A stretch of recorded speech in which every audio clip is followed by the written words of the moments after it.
we've reestablished the link, and Amber Barno, the Army veteran and military advisor at Concerned Veterans for America, joins us now. Amber, what is your take on the developments? We've heard, for all intents and purposes, this is now a nationwide scandal. Your take on it? This is a nationwide scandal.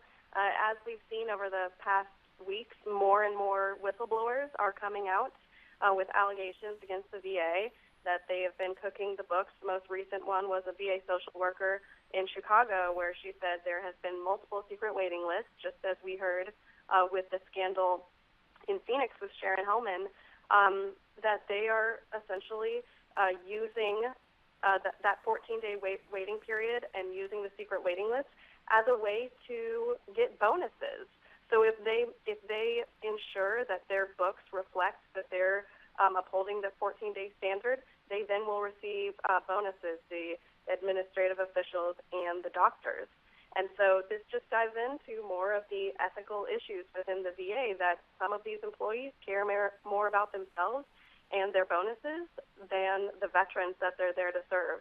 Amber, my old congressional colleague Jeff Miller, now the chairman of the House VA committee, says that the president needs to name a special commission to investigate these fatalities and what has gone on within the VA healthcare system. Do you agree with Chairman Miller that a separate select blue ribbon panel should be appointed by President Obama?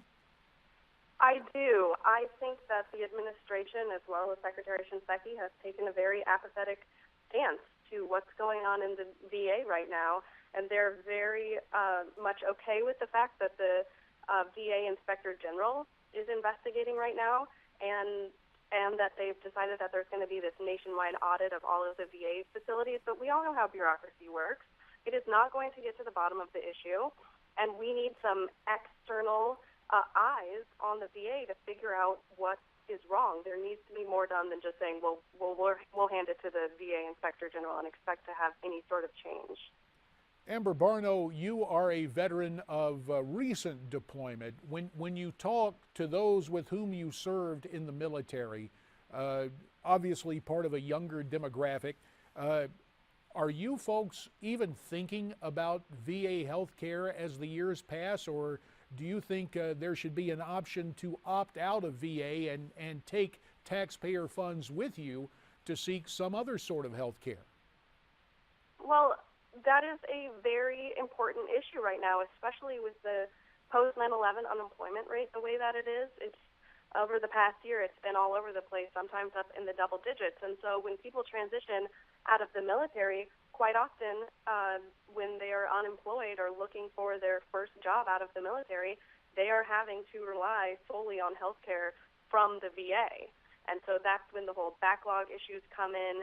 Now we're seeing these ethical issues where people are getting turned away from the VA, and they don't even want to go to the VA for health care because they're scared that they might be exposed to Legionnaire's disease, as we saw in Pittsburgh, that the VA didn't come forward with for years until after it happened with that scandal. And then with some mental health care issues, people aren't getting their appointments even when they're being told what to do as far as coming forward within the right amount of time. They're not getting those healthcare appointments, and that's very critical when there's some mental health involved, that these people are having to wait so long. Some people have committed suicide because the wait has been so long. So I think the younger generation of veterans are very turned away from the VA right now because of the problems that they're having to deal with.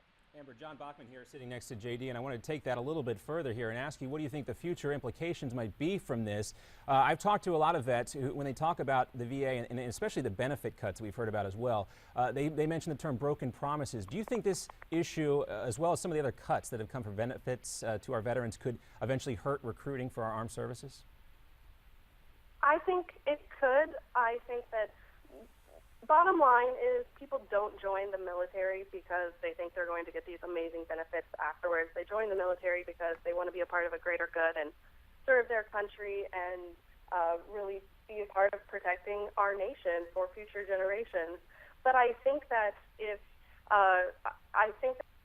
issue when people, especially with families, say, do I want to make a career out of this or not? That's where I think it comes into play is if they're getting mistreated, if they're getting their cuts, if, the budget is all over the place and one day they have a job, the next day they don't, poor leadership and sort of ambiguous rules of engagement and mission on deployment, those types of leadership and management issues, as well as the cuts that you mentioned, those are where I think it's going to hurt retention issues.